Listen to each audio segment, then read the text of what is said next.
All right, get ready. We're going to be diving into quantum flight systems today. Wow, that sounds pretty futuristic. Yeah, it does kind of sound like something straight out of Star Trek, right? Yeah, a little bit. But from what I've seen in all the notes and articles, you're really interested in like the possible science behind it all Definitely. and comparing it to how we fly now Yeah. and getting a taste of this whole quantum world. So, It's pretty amazing stuff. yeah, it is. Let's get started. Sounds good. Before we jump into all the quantum stuff, let's just ground ourselves a bit with how, like, conventional flight works. Oh, yeah. Good idea. You're probably already familiar with this, but Yeah. it really helps to, like, see the contrast, you know? Yeah, definitely. So think about a plane.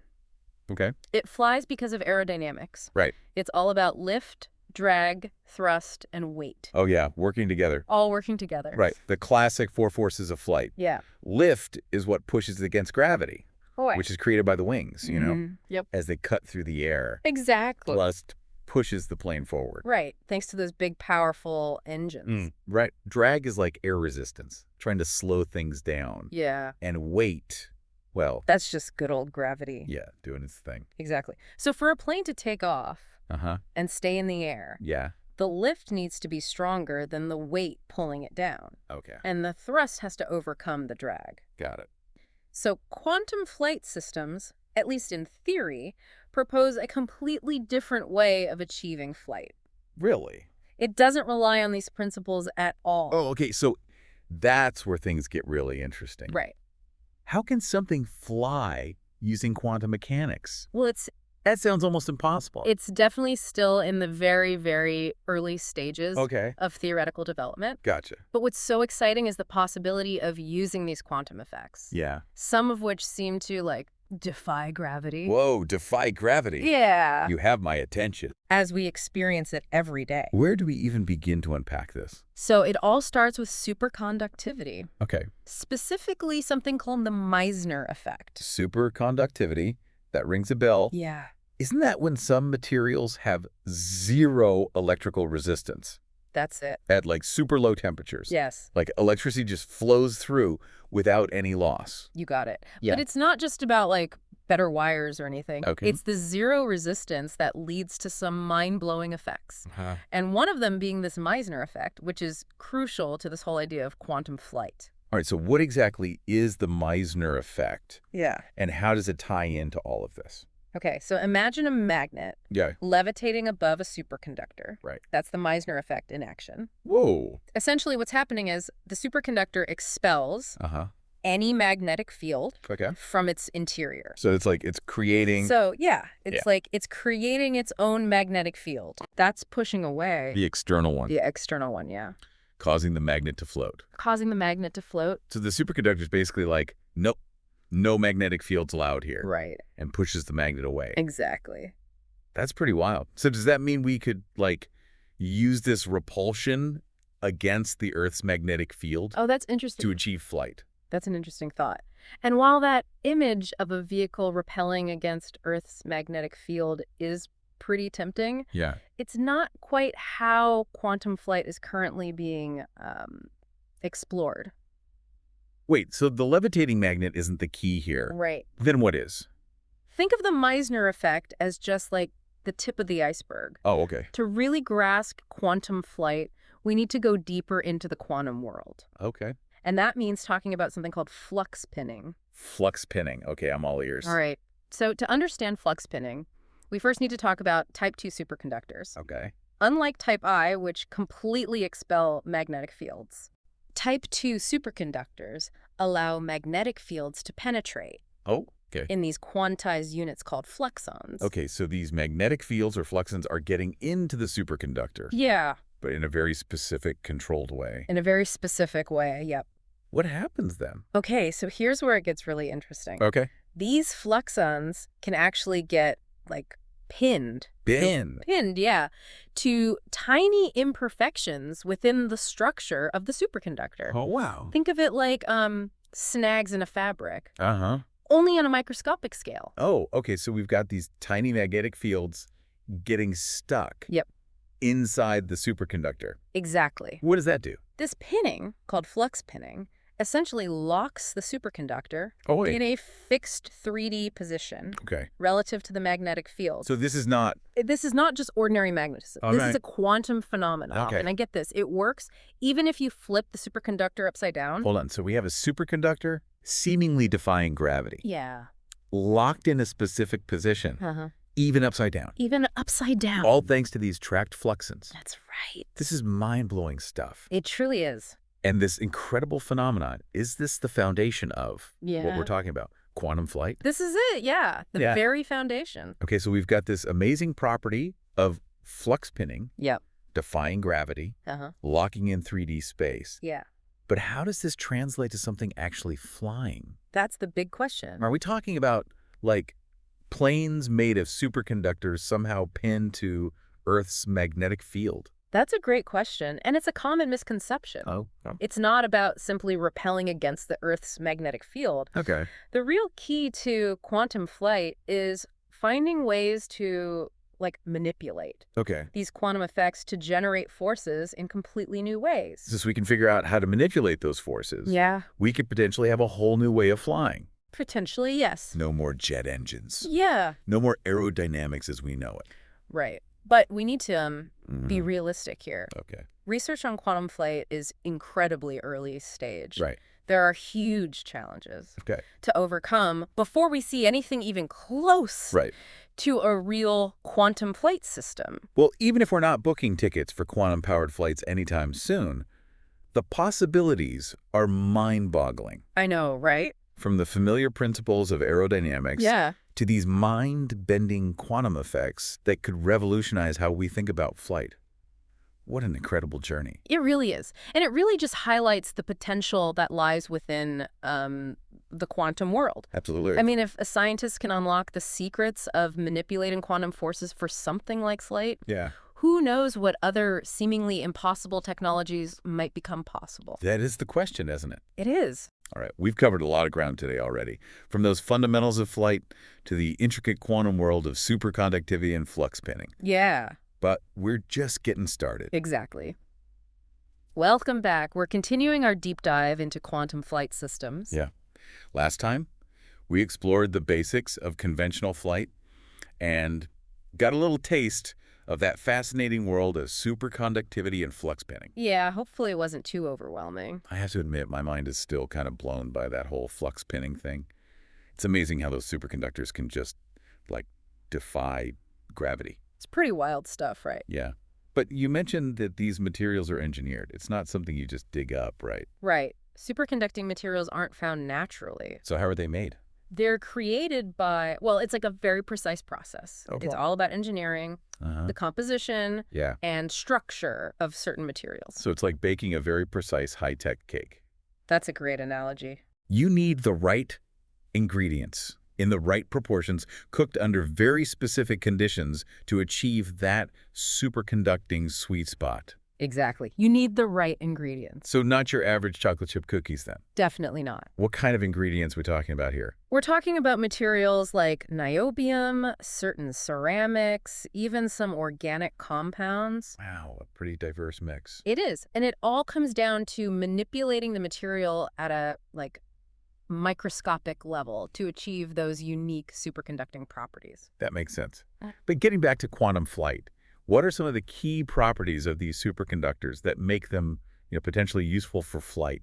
You mentioned something called critical current earlier, and I'm still not entirely clear on what that means. Sure. So critical current, it refers to the maximum electrical current a superconductor can carry before it loses its superconducting properties. Okay. Think of it like a highway. With a speed limit. If you go too fast, you lose control. Same with a superconductor. If you exceed that critical current, it basically reverts back to a normal conductor, It loses its special abilities. Exactly. So a higher critical current basically means a more robust superconductor, right? You got it. But how does this relate to quantum flight? This is where it gets really exciting. For quantum flight, we'd need materials with incredibly high critical currents. Oh. Because the strength of those quantum effects we're interested in, like flux pinning, Yeah. is directly related to that critical current. So the higher the current it can handle, Yeah. the stronger those effects become. Exactly. And potentially the greater the forces we can manipulate. Exactly. We're essentially trying to create like a superconductor. To really harness these quantum forces for flight. I love it, but I'm still struggling to picture how those forces, which seem to like lock things in place, can actually make something move. How do we go from a superconductor stuck in one position to one soaring through the air? That's the core challenge, and it's where the theoretical physics gets, well, really complex. Okay. We know that these quantum effects, like flux pinning, allow for precise positioning and levitation of these superconducting materials. Right.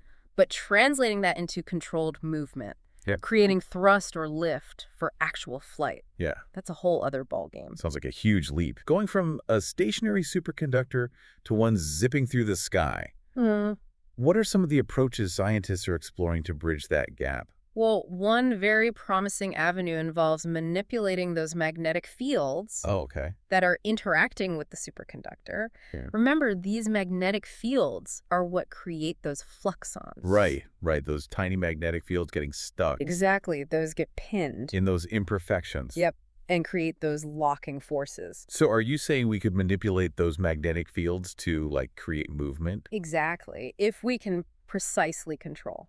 The shape, the strength, the orientation of those magnetic fields. We might be able to influence those forces acting on the superconductor.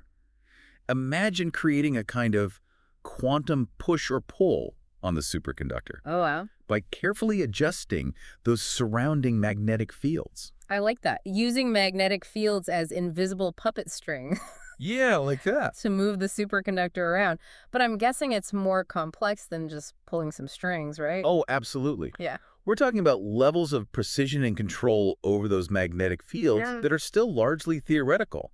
And it's not just about those external magnetic fields either. Okay. The internal properties of the superconductor itself are just as important. And this is where the concept of engineering materials with specific properties, tailored for quantum flight, comes in. So it's like designing a superconductor with specific instructions on how to respond to these magnetic fields. You got it. It's all about tailoring the properties of the superconductor. So we're not just looking for any superconductor. We need one that's, like, highly responsive. Yes. To these magnetic puppet strings. Exactly. It's about making sure the superconductor is not only robust with high critical currents, but also incredibly sensitive and responsive. To those external magnetic fields. Exactly. So it sounds like material science is going to play a huge role. It's crucial. In making quantum flight a reality. We need those scientists who can create these specific designer superconductors. Exactly. And it's not just about finding the right materials, it's about understanding how those materials interact with magnetic fields. Yeah. At the quantum level. Wow, that's a lot to consider. It is. And this requires a lot of collaboration between physicists, material scientists, engineers,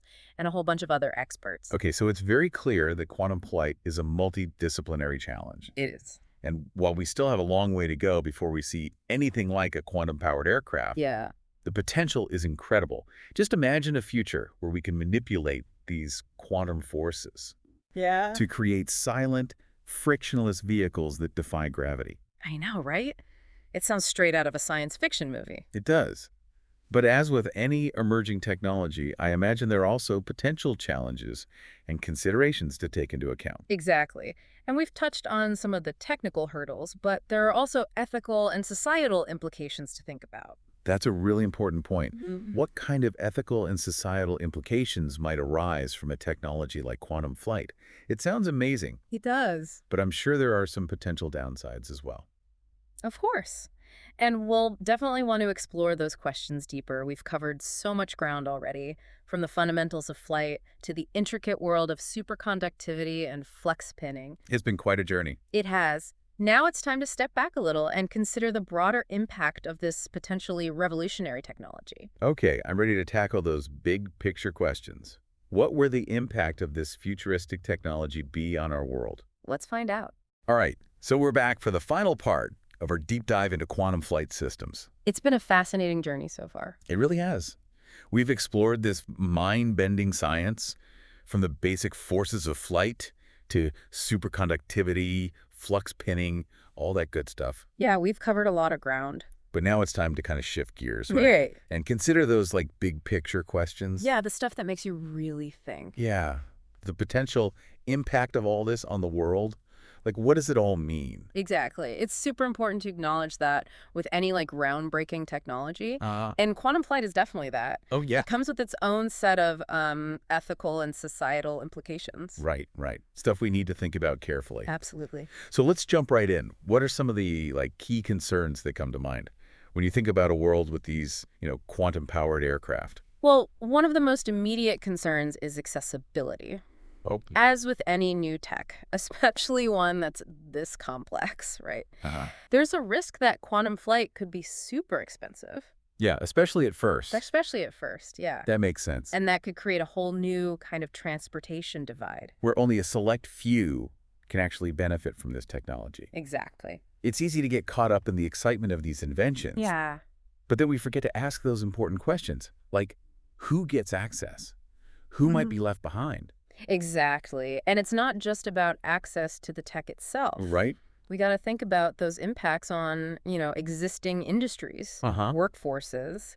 Like what would happen to the airline industry if this becomes a reality? Imagine the pilots, the mechanics, the entire system built around conventional flight. It's hard to predict exactly what those ripple effects would be. It is. But, a tech this disruptive would probably lead to some significant job displacement. Definitely. And that raises even more questions about retraining, reskilling, making sure that the transition is actually fair for those who are, affected. Absolutely. These are complex social and economic issues we can't just ignore. Absolutely. And beyond jobs, there are broader economic implications too, right? Like what? Who controls the production of these special quantum materials? Yeah, that's a good point. Distribution. Yeah. Who sets those prices? Oh, yeah. Who regulates how this tech is used? So many important questions. I know, right. Without careful thought, the benefits of quantum flight could just end up in the hands of, a few powerful groups. A few powerful entities. Which should create even more inequality. Exactly. You hit the nail on the head. And on top of those economic and social concerns, we also need to think about safety and security. Any new form of transportation has risks. Of course. And with quantum flight, it's so complex and new, it can make those risks even bigger. Exactly. I mean, the speed and maneuverability that make it so appealing could also make accidents even more catastrophic. It's true. What about security? Yes. Could this technology be misused, for espionage, attacks? How do we even prevent that? These are some tough questions we have to grapple with. Yeah. It seems that the potential benefits of quantum flight are incredible. Oh, yeah. But they do come with some potential downsides. We can't just ignore that. We can't. It's so easy to get swept up in all the excitement of scientific breakthroughs. Yes. But we have to approach things like this with a critical eye. Right. Ask those tough questions. Consider all the different perspectives. Yeah. Weigh those potential benefits against the potential risks. I think you said it perfectly. And it's not just up to the scientists and engineers to figure all this out. Right. It's on all of us. Everyone has a role to play in shaping the future of tech like this. The decisions we make, the conversations we have, they all have an impact. They really do. So we need to stay informed, right? Engage in the conversation and advocate for responsible innovation. I completely agree. When we wrap up this quantum flight systems deep dive, I'm left with a real sense of both awe and caution. I think that's a good way to put it. The science is truly mind-blowing. It is. The potential is huge, but those challenges are real. They are very real. And I think it's a reminder that scientific progress isn't always this, straight line. No, it's not. It's this complex journey. And it's a journey we have to take together. Together. With wisdom and foresight and a commitment to a future that benefits all of humanity. Absolutely. Well, thank you for joining us today on this exploration. We'll keep an eye on the developments in quantum flight. Oh, definitely. And all these other, groundbreaking technologies. Always trying to bring you those insightful deep dives. The ones that make you think. Until next time, keep those minds curious. And never stop questioning the world around you.